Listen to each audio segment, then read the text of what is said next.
So one of the things I wanted to show you about your squat stance, and since it's from the side, it's a little bit harder to see, but you'll see in my video, the way I like to stand, I'm going to stand back far enough, is where my hips are directly underneath, my heels are directly underneath my hips.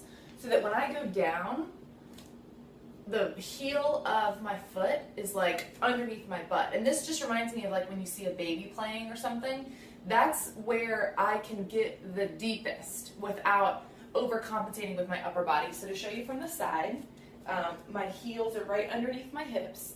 And then that's where I can get the deepest without overcompensating with my upper body. But take note, as long as my body is upright, my chest is upright, my knees are going to naturally fall forward over my toes just a little bit. This doesn't change my biomechanics of the squat as far as whenever I go down, I break with the hips first.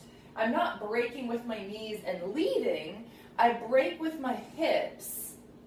And as I descend, after about this point, my knees have to go forward in order for me to drop to the depth that I need to drop towards, okay? So in order to get that low, a few things have to happen as far as like your flexibility has to be on point, not only with your hips, but also with your calves. So if you find that that is the problem, maybe that's the limiting factor, we can try putting your heels on like maybe 2.5-pound baby plates. This is where squat shoes might come into benefit for some people because it gives you that like 1/4 of an inch or an 1/8 of an inch heel, which allows this angle of your ankle not to bend so drastically. So that's not one of my problems, so that's why I don't use squat shoes and I would rather use a flat-soled shoe. Second to that is you're doing a high bar squat, which is also what I'm doing in my video. If you feel that flexibility is an issue, we can then move down to the low bar squat and try it and see how you feel.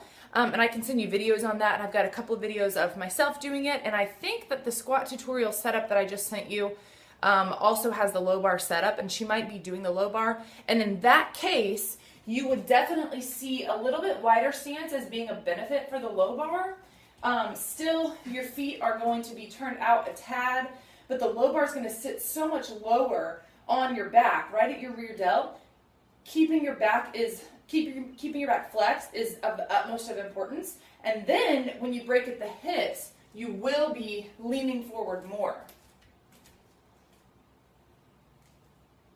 Okay? And in that goal, the bar will stay at your hips, which will stay right at your ankles, versus being a little in front of your ankles because your hips are also going to be a little bit in front of your ankles on the high bar squat. So let me know if you have any questions about that for foot placement.